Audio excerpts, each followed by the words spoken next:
ಅಸ್ತು ಎನ್ನುವ ಅಶ್ವಿನಿ ದೇವತೆಗಳು, ಇದರ ಬಗ್ಗೆ ಈ ವಿಡಿಯೋದಲ್ಲಿ ಮಾಹಿತಿಯನ್ನು ತಿಳಿಯೋಣ. ಸಾಧಾರಣವಾಗಿ ಎಲ್ಲರ ಮನೆಗಳಲ್ಲಿ ಮುಸ್ಸಂಜೆ ಹೊತ್ತಿನಲ್ಲಿ ಕೆಟ್ಟ ಮಾತು ಚಿಂತನೆಗಳನ್ನು ಆಡದೆ ಸದ್ವಿಚಾರ, ಸತ್ಚಿಂತನೆ, ದೇವರ ಸ್ಮರಣೆ, ಒಳ್ಳೆಯ ಮಾತು, ಬಾಯಿಪಾಠ ಹೇಳ್ಕೊಳ್ಳೋದು, ಸ್ತೋತ್ರ ಪಠಣ ಮಾಡಬೇಕು. ಏಕೆಂದರೆ ಈ ಸಮಯದಲ್ಲಿ ಅಶ್ವಿನಿ ಕುಮಾರರು ಹೊನ್ನ ರಥದಲ್ಲಿ ಕುಳಿತು ಭೂಲೋಕದಲ್ಲಿ ಸಂಚರಿಸುತ್ತಿರುತ್ತಾರೆ. ಅವರು ಯಾವಾಗಲೂ ಅಸ್ತು ತಥಾಸ್ತು ಎಂದು ಹೇಳುತ್ತಾ ಇರುತ್ತಾರೆ. ಅವರು ಹಾಗೆ ಹೇಳುವುದರಿಂದ ಭೂಲೋಕದಲ್ಲಿ ನಾವು ಏನು ಮಾಡುತ್ತೇವೆಯೋ ಅದರ ಮೇಲೆ ಪ್ರಭಾವ ಬೀರುತ್ತದೆ. ಅಂದರೆ ಒಳ್ಳೆಯ ಮಾತನಾಡಿದರೆ ಒಳ್ಳೆಯದೇ ಆಗುತ್ತದೆ, ಕೆಟ್ಟ ಮಾತನಾಡಿದರೆ ಕೆಟ್ಟದು ಆಗುತ್ತದೆ ಎಂದು ಹಿರಿಯರು ಹೇಳುವ ವಾಡಿಕೆ ಇತ್ತು. ಹಾಗಾದರೆ ಈ ಅಶ್ವಿನಿ ದೇವತೆಗಳು ಯಾರು ಎಂದರೆ ಇವರು ಭಗವಾನ್ ಸೂರ್ಯದೇವ ಹಾಗೂ ಸಂಜ್ಞಾದೇವಿಯ ಮಕ್ಕಳು. ಅಶ್ವಿನಿ ದೇವತೆಗಳು ಅಶ್ವರೂಪ ಮಾನವ ದೇಹದಲ್ಲಿದ್ದಾರೆ. ಇದಕ್ಕೆ ಕಾರಣ ಸೂರ್ಯನ ಪತ್ನಿ ಸಂಜ್ಞಾದೇವಿ, ಅಂದರೆ ಅವರು ವಿಶ್ವಕರ್ಮನ ಮಗಳು. ಸೂರ್ಯನ ತಾಪ ತಾಳಲಾರದೆ ಸ್ವಲ್ಪ ದಿನಗಳ ಮಟ್ಟಿಗೆ ವಿಶ್ರಾಂತಿಗಾಗಿ ಹಿಮಾಲಯ ಪರ್ವತಕ್ಕೆ ಹೋಗುತ್ತಾಳೆ. ಅಲ್ಲಿ ಅವಳ ಗುರುತು ಯಾರಿಗೂ ತಿಳಿಯಬಾರದೆಂದು ಹೆಣ್ಣು ಕುದುರೆ ರೂಪ ಧಾರಣೆ ಮಾಡಿ ವಿಹರಿಸುತ್ತಾ ಇರುತ್ತಾಳೆ. ಸಂಚರಿಸುತ್ತಿದ್ದ ಸೂರ್ಯನಿಗೆ ಅವಳ ಗುರುತು ಸಿಕ್ಕಿತು. ಅವನು ಗಂಡು ಕುದುರೆ ರೂಪ ಧಾರಣೆ ಮಾಡಿ ಬಂದು ಅವಳ ಜೊತೆ ವಿಹರಿಸುತ್ತಾನೆ. ಅವರಿಬ್ಬರ ಸಂಯೋಗದಿಂದ ಕುದುರೆ ಮುಖ ಮಾನವ ಶರೀರ ಹೊಂದಿರುವ ಅವಳಿ ಮಕ್ಕಳು ಜನಿಸಿದರು. ಇವರ ಹೆಸರು ಅಶ್ವಿನಿ ಕುಮಾರರು. ಅಪ್ರತಿಮ ಸುಂದರರು. ಇಬ್ಬರು ಸದಾ ಕಾಲ ಜೊತೆಯಲ್ಲೇ ಇರುವವರು. ಇವರು ವಾಸವಿರುವುದು ದೇವಲೋಕದಲ್ಲಾದರೂ ಪ್ರತಿನಿತ್ಯ ಚಿನ್ನದ ರಥದಲ್ಲಿ ಭೂಮಿಗೆ ಬಂದು ಸಂಚಾರ ಮಾಡುತ್ತಾ ಬಂದು ನೇಗಿಲು ಹಿಡಿದು ಹೊಲ ಉಳುತ್ತಾರೆ. ಉಳುವಾಗ ಒಂದು ಸಾರಿ ಹಂಸಗಳನ್ನು ಹೂಡುತ್ತಾರೆ, ಮತ್ತೊಂದು ಸಾರಿ ಗರುಡನನ್ನು, ಮತ್ತೊಮ್ಮೆ ಕತ್ತೆಗಳನ್ನು ನೇಗಿಲಿಗೆ ಹೂಡುತ್ತಾರೆ. ಭೂಲೋಕದಲ್ಲಿ ಹೆಚ್ಚಾಗಿ ಯಜ್ಞ ಯಾಗಾದಿಗಳು ಮಾಡುವ ಜಾಗದಲ್ಲಿ ಸಂಚರಿಸುತ್ತಾ ಇರುತ್ತಾರೆ ಎನ್ನುವ ಒಂದು ನಂಬಿಕೆ ಇದೆ. ಹಿಂದಿನ ಕಾಲದಲ್ಲಿ ಯಾವುದೇ ತಾಪತ್ರಯ, ಅನಾರೋಗ್ಯ ಉಂಟಾದರೆ ಹಾಗೂ ಸಂಪತ್ತಿಗಾಗಿ ಅಶ್ವಿನಿ ದೇವತೆಗಳನ್ನು ಪ್ರಾರ್ಥಿಸಿ ವರ ಪಡೆದು ಅವರ ಆಶೀರ್ವಾದದಿಂದ ಪಡೆದುಕೊಳ್ತಾ ಇದ್ರಂತೆ. ಅಶ್ವಿನಿ ಕುಮಾರರು ದೇವತೆಗಳಿಗೆ ವೈದ್ಯರು. ಒಮ್ಮೆ ರಾಕ್ಷಸರು ರೇಬನೆಂಬ ಋಷಿಯ ಕೈಕಾಲುಗಳನ್ನು ಮುರಿದು ಹಾಳು ಬಾವಿಯಲ್ಲಿ ಹಾಕಿದರು. ಆ ಋಷಿಗಳು ಅಶ್ವಿನಿ ಕುಮಾರರ ಸ್ಮರಣೆ ಮಾಡುತ್ತಾ 10 ದಿನಗಳ ಕಾಲ ಬಾವಿಯಲ್ಲಿ ಕಳೆದರು. ಇದನ್ನರಿತ ಅಶ್ವಿನಿ ಕುಮಾರರು ಆ ಋಷಿಯನ್ನು ಬೆಣ್ಣೆಯಲ್ಲಿ ಕೂದಲು ತೆಗೆದಂತೆ ಬಾವಿಯಿಂದ ಮೇಲೆ ತೆಗೆದು ಆರೈಕೆ ಮಾಡಿದರು. ಪತಿ ಪಾರಾಯಣಿ ಸತಿ ಸುಕನ್ಯಾಳ ಗಂಡ ಚೈವನ ಮಹರ್ಷಿಗಳಿಗೆ ಯೌವನ ಮತ್ತು ಸೌಂದರ್ಯವನ್ನ ಕೊಟ್ಟವರು ಈ ಅಶ್ವಿನಿ ಕುಮಾರರು.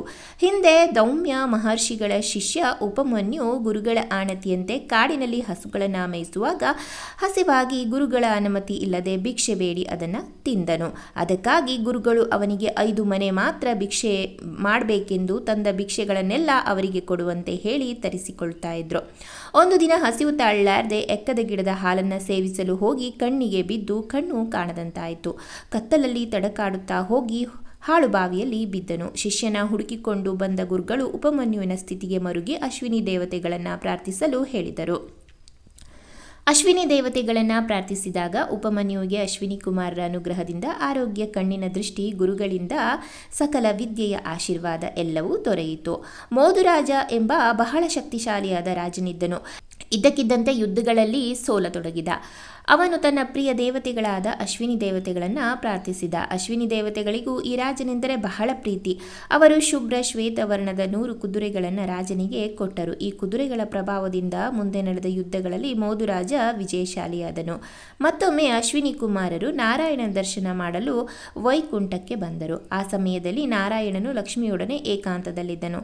ವೈಕುಂಠದ ದ್ವಾರಪಾಲಕರಾಗಿದ್ದರ ಜಯ ವಿಜಯರು ಅಶ್ವಿನಿ ಕುಮಾರರನ್ನು ಒಳಗೆ ಬಿಡಲಿಲ್ಲ. ಪರಿಸ್ಥಿತಿಯನ್ನು ಅರಿತ ಅಶ್ವಿನಿ ಕುಮಾರರು ತಾಳ್ಮೆಯಿಂದ ನಾವು ವಿಷ್ಣು ದರ್ಶನಕ್ಕೆ ಬಂದಿದ್ದೇವೆ ಎಂದು ಇಲ್ಲಿಂದಲೇ 3 ಸಲ ಹೇಳಿ ಎಂದರು. ಆದರೆ ಜಯ ವಿಜಯರು ಏನೂ ಹೇಳದೆ ಮೌನವಾಗಿದ್ದರು. ಇದರಿಂದ ಕೋಪಗೊಂಡ ಅಶ್ವಿನಿ ಕುಮಾರರು ಜಯ ವಿಜಯರಿಗೆ ನಾವು ಹೇಳಿದಂತೆ ಹೇಳಿ ಎಂದರೂ ಹೇಳಲಿಲ್ಲ ಅಲ್ಲವೇ, ಆದುದರಿಂದ ನೀವು 3 ಸಲ ಭೂಮಿಯಲ್ಲಿ ಜನಿಸಿರಿ ಎಂದು ಶಾಪ ಕೊಟ್ಟರು. ಇದರಿಂದ ಸುಮ್ಮನಿರದ ಜಯ ವಿಜಯರು ಸಹ ಅಶ್ವಿನಿ ಕುಮಾರರಿಗೆ ನೀವು ಸಹ 1 ಸಾರಿ ಭೂಮಿಯಲ್ಲಿ ಜನಿಸಿರಿ ಎಂದು ಶಾಪ ಕೊಟ್ಟರು.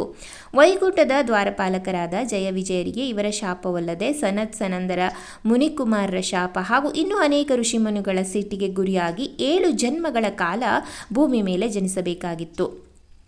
ಜಯ ವಿಜಯರ ದುರಹಂಕಾರದ ಬಗ್ಗೆ ಮಹಾವಿಷ್ಣುವಿಗೂ ಗೊತ್ತಿತ್ತು. ಇವರಿಗೆ ಬುದ್ಧಿ ಕಲಿಸಬೇಕೆಂದು ಸುಮ್ಮನಿದ್ದನು. ಜಯ ವಿಜಯರು ಪರಿಪರಿಯಾಗಿ ವಿಷ್ಣುವನ್ನು ಪ್ರಾರ್ಥಿಸಿದ ಕಾರಣ ಮತ್ತು ಮಹಾವಿಷ್ಣುವಿಗೂ ಪ್ರೀತಿಪಾತ್ರರಾಗಿದ್ದ ಕಾರಣದಿಂದಾಗಿ ನಾರಾಯಣನ ಅನುಗ್ರಹದಂತೆ 3 ಸಲ ಭೂಲೋಕದಲ್ಲಿ ಮಹಾವಿಷ್ಣುವಿನ ಶತ್ರುಗಳಾಗಿ ಹಿರಣ್ಯಾಕ್ಷ, ಹಿರಣ್ಯಕಶ್ಯಪು, ರಾವಣ, ಕುಂಭಕರ್ಣ ಮತ್ತು ಶಿಶುಪಾಲ ದಂತವಕ್ರ ರಾಕ್ಷಸರಾಗಿ ಜನಿಸಿ ಶಾಪವನ್ನು ಕಳೆದುಕೊಂಡರು. ಜಯ ವಿಜಯರ ಶಾಪದಂತೆ ಅಶ್ವಿನಿ ಕುಮಾರರು ದ್ವಾಪರ ಯುಗದಲ್ಲಿ ಮಾದ್ರಿಗೆ ಅವಳಿ ಮಕ್ಕಳಾಗಿ ಜನಿಸಿ ಮಾದ್ರಿಯ ಮಡಿಲನ್ನು ಬೆಳಗಿದ ಪಾಂಡು ನಂದನರು ಹಾಗೂ ಪಂಚಪಾಂಡವರಲ್ಲಿ ನಕುಲ ಸಹದೇವರು.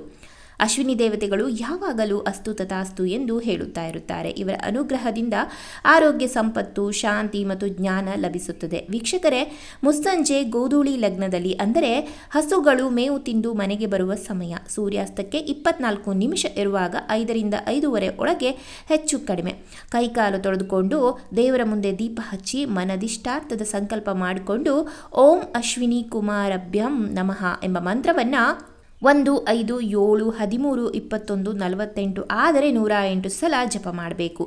7 ದಿನ ಅಥವಾ 21, 48 ದಿನಗಳು ಮಾಡಿದರೆ ಸಕಲ ಇಷ್ಟಾರ್ಥ ಸಿದ್ಧಿಸುತ್ತದೆ. ಅಶ್ವಿನಿ ಕುಮಾರರ ಬಗ್ಗೆ ಈ ಮಾಹಿತಿಯನ್ನು ಕೇಳಿದ ನೀವೆಲ್ಲರೂ ಈ ಮಾಹಿತಿಯನ್ನು ಎಲ್ಲರಿಗೂ ಶೇರ್ ಮಾಡಿ. ವಿಡಿಯೋ ಇಷ್ಟ ಆದರೆ ವಿಡಿಯೋಗೆ ಒಂದು ಲೈಕ್ ಮಾಡಿ. ಈ ರೀತಿಯ ಮಾಹಿತಿಯುಕ್ತ ವಿಡಿಯೋಗಾಗಿ ನಮ್ಮ ಪೇಜನ್ನು ಫಾಲೋ ಮಾಡಿ. ಸಿಗೋಣ ಮುಂದಿನ ವಿಡಿಯೋದಲ್ಲಿ. ಧನ್ಯವಾದಗಳು.